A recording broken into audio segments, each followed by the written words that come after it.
Well, we're going to switch gears and switch questioners. Right. Hi, I'm Louis Paulus.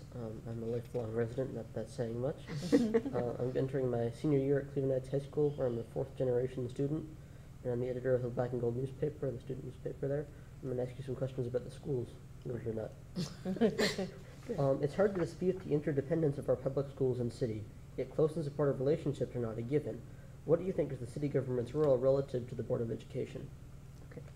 I would like to see the city and the schools working together much more closely. One of the key reasons that people move to a community is for the schools. And what's happening now is that there are a lot of young families in Cleveland Heights. When they start their families and when the children get to school age, sometimes they look elsewhere for their children's schooling. They either send their children, they move to another community, or they look at the parochial and private schools. And I would like to, when my kids went to school, we all just kind of sent them on to the public schools, and if that didn't work, then there were other options. There's always been a lot of good choices in Cleveland Heights for where to send your kids to school, and that's very important.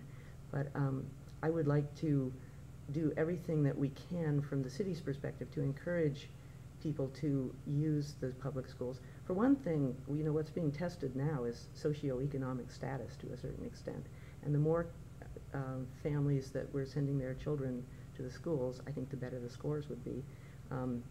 In addition, the city has a big role in housing, and I believe that housing and who goes to the schools are linked. So there are housing, we need to look at what we can do in terms of housing, and I'm not sure exactly, frankly, what it is, but we need to look at that and see what we can do to encourage families that want to live in this community and can afford to live in this community are moving into the community and then staying and getting engaged and involved in making it the best it can be. Right, and you said you'd like to see the city support the CHUH schools as a community asset and a means to attract and retain families. How would you like to do that? Do you have any ideas?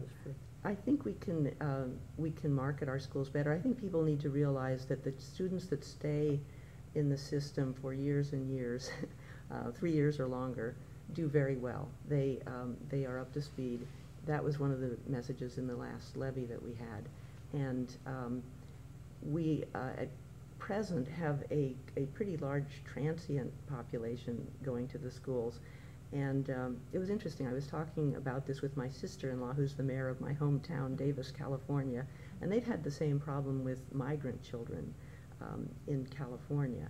And so they're trying, and it's a different demographic sort of situation, but they are trying to provide some housing and help those families be more stable in terms of where they're living. And I'm wondering if we couldn't do more in terms of connecting our citizens that need help with the social services that will help them with jobs, with family issues, with all those things.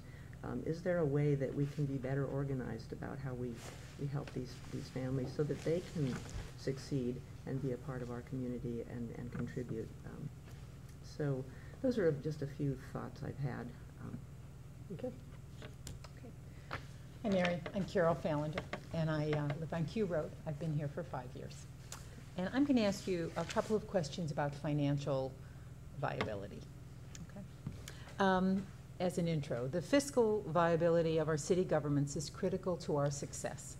The recent defeat of an income tax increase, followed by the housing and employment crisis, have diminished tax revenue and increased community needs. What do you believe will make our city government more financially sustainable? One of the things that happened when I was walking around was that I met up with a retired CPA who said he would help me with looking at the city's finances. And one of my goals for tomorrow is to give him a call and the both of us take a really hard look at what we can with as much understanding as we can at the city finances, and then meet in a week, and then also meet with the chief financial officer for the city.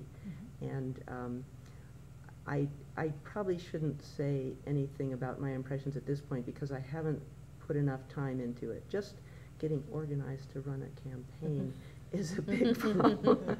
But I'm getting to the point where things are starting to be under control. But I don't get a sense in general, and again, I need more information to be sure about this, but I don't get a sense in general that our city has goals that it's pursuing, that it's trying to achieve certain objectives. A lot of corporations have an objective of increasing productivity by 5% every year, and they manage to do it. And I'm just wondering if we can't take a similar approach. And again, I think I need more information on the finances before I comment, but I think there's room for improvement.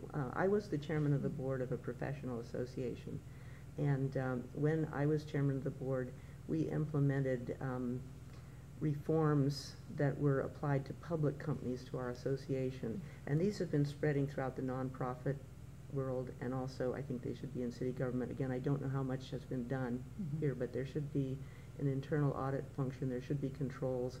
You know, there was that sort of messy situation in University Heights where the chief financial person had a few issues. And I'd like to look at all that and see if we are doing everything we can to ensure that our current government is as efficient as possible and as under control as it should be to avoid problems. And also then, I think beyond that, again, we do have opportunities to collaborate regionally to create vast efficiencies that should lower costs a lot. So those are my... Okay. And on the same topic, the current housing crisis creates an immediate threat to neighborhoods and our financial viability. What do you believe City Council should do to address the crisis that can transform our vacant properties into an asset? This is a huge issue. You know, and it really goes beyond Cleveland Heights. I went to a forum at the Federal Reserve to see what they were thinking about. And one thing that's happened is that lenders have gotten their loans off their books. They sell them off. And so nobody's really responsible for these properties anymore. Now that is going to require a systemic change, which I don't think people are even talking about at the federal level. But if the lenders were responsible for their loans, it would make a huge difference. And again, in a way, I think we, at our level, have to be advocating for some of the changes that need to happen, and I would like to be involved in that. But right now, what can we do in Cleveland Heights? People are trying to do things, but it takes a lot of resources. And it's not just us, it's all the communities around here have the same issues, and so the resources are limited.